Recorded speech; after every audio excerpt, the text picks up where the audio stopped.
Hello tout le monde, j'espère que vous allez bien. On se retrouve aujourd'hui pour une nouvelle vidéo.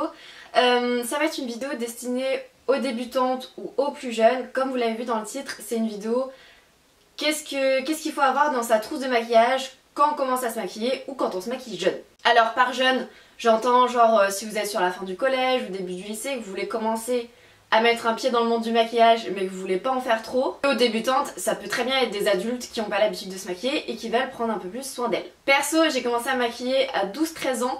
J'ai fait tout ce qu'il fallait pas, mettre du fond de teint trop foncé et trop couvrant, mettre du col noir genre dans la muqueuse et déborder de partout. Enfin, je faisais vraiment des trucs dégueux. Là, ce que je vais vous donner, c'est le strict nécessaire à avoir. Pour vous donner un ordre d'idée, comme quoi je vous pousse pas à l'achat de trucs inutiles, tout ce que je conseille, ça rentre dans cette pochette. Bon, hormis les grandes palettes, mais ça c'est des trucs qui seront à la maison, donc on s'en fiche. Si jamais vous voulez une vidéo justement avec les produits que je vais vous présenter dans cette vidéo, n'hésitez pas à me le dire en commentaire. Et donc on est parti sans plus attendre. Donc au niveau du teint, on va avoir deux options on va dire. On va avoir soit un fond de teint léger, soit une bébé ou CC crème. Au niveau du fond de teint, là j'ai pris le Born This Way de chez Too Faced parce qu'il a une couvrance on va dire moyenne. Je vous déconseille les couvrances fortes même si vous avez de l'acné ou des imperfections ou genre des rougeurs et tout. C'est pas des fonds de teint qui sont destinés aux débutantes franchement. C'est compliqué à travailler, ça sèche vite donc il faut vraiment l'appliquer vite et bien pour pas que ça fasse paquet. Voilà, les fonds de teint couvrants pour moi c'est pas à mettre entre toutes les mains. Je pense qu'il vaut mieux partir sur un fond de teint plus léger mais venir corriger après avec un anti-cerne ou un correcteur. Perso je vous conseillerais de l'appliquer au Beauty Blender, je pense que c'est plus simple de ne pas se foirer avec un blender qu'avec un pinceau, risquer d'avoir des traces et tout. Et donc au niveau de la bébé CC crème, moi celle que j'adore c'est la Herborian, donc ça c'est une CC crème. C'est la HD à la Centella Asiatica, donc c'est un tout petit tube mais malgré ça ça fait quand même un bon moment que j'utilise. J'adore mettre ça en été parce qu'en été j'adore avoir quelque chose de beaucoup plus léger sur la peau. Et ça là ouais elle lisse le grain de peau, elle unifie le teint, enfin elle est vraiment très bien. L'autre chose au niveau du teint que je conseillerais c'est un anti-cerne. Alors c'est pas forcément pour tout le monde, si vous n'avez pas d'imperfection, de rougeur ou de cerne, bah vous n'avez pas besoin d'un anti-cerne ou d'un correcteur.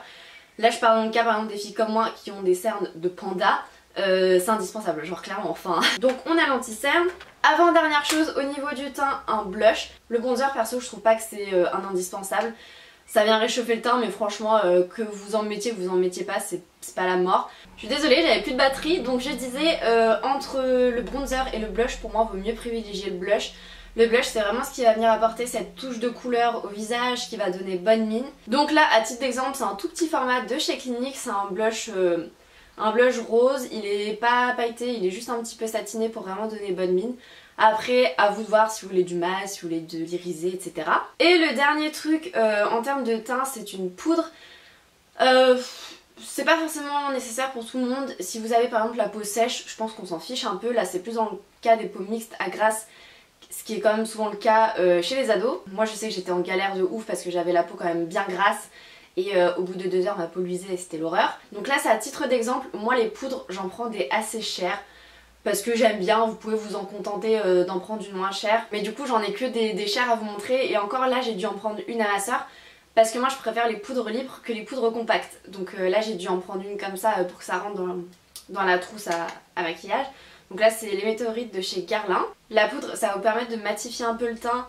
De venir faire des retouches pendant la journée pour éviter de briller, enfin voilà. Ensuite au niveau du maquillage des yeux, le truc qui moi perso me paraît indispensable, c'est une base pour les paupières, pareil parce que si vous avez la peau mixte à grasse, il se peut que vous ayez le fard qui migre dans le creux de paupière à la fin de la journée et c'est franchement pas très joli. Les bases, c'est un peu cher des fois à l'achat mais je vous assure que c'est ultra économique parce que par exemple celle-ci, je crois que ça doit faire 2 ans que je l'ai, il en reste plus de la moitié quoi. Donc elle m'a coûté 20 € certes mais elle dure super longtemps et elle est ultra efficace. Une fois qu'on a appliqué notre fard, donc on va avoir les palettes de fard à paupières. Donc on va avoir deux types de palettes, soit vous prenez des grandes palettes style Chocolate Bar et Naked. C'est des palettes couleur nude mais quand même ultra complètes, vous pouvez faire aussi bien pardon pour le miroir dans la figure.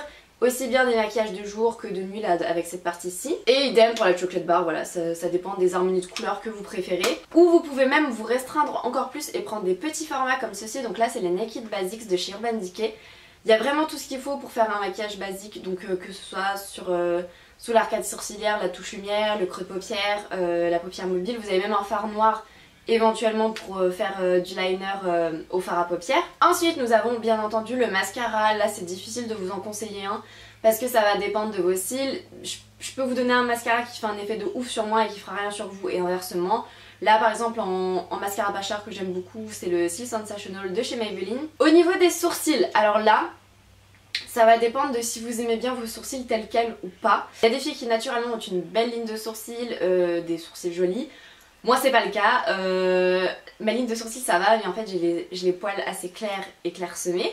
Donc du coup ça fait pas top top. Si je me maquille tout le visage normal et pas les sourcils, ça fait bizarre franchement. Du coup si vous voulez les maquiller mais de manière light et sans risquer de faire des catastrophes, je vous conseille donc les crayons à sourcils. Celui-ci c'est celui de chez Anastasia Beverly Hills. En crayon à sourcils vraiment très bien que moi j'ai adoré et qui est pas cher du tout, il y a celui de chez NYX. Pareil avec un goupillon et l'embout crayon de l'autre côté, et je crois qu'il est à genre 6 €. Et ça pareil, ça va dépendre de vos sourcils. Si vous avez genre des sourcils qui ont tendance un peu à se barrer en sucette au cours de la journée, vous pouvez prendre un petit fixateur de sourcils comme ceci. Là pareil c'est de chez Anastasia, mais j'avais également celui de chez Kiko qui est très bien et qui coûte 1 €. Et enfin un dernier produit pour finir, donc c'est produit pour les lèvres.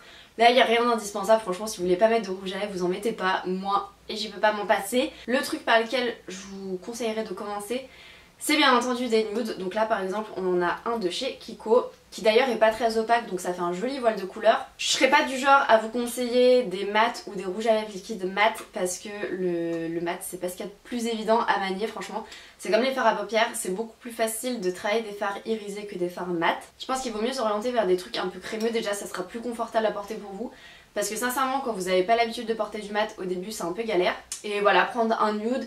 Après éventuellement si vous êtes du genre soirée, vous voulez un truc un peu plus dark, vous voulez prendre du rouge, du pourpre, enfin plein de trucs. Écoutez, j'espère vraiment que cette vidéo vous aura plu, qu'elle aura pu être utile à certaines d'entre vous. Si c'est le cas, mettez-moi un like que je vois où j'en suis. N'oubliez pas que si jamais vous voulez un make-up type, dites-le moi en commentaire. Et je vous fais plein de bisous jusqu'à une prochaine vidéo. Ciao!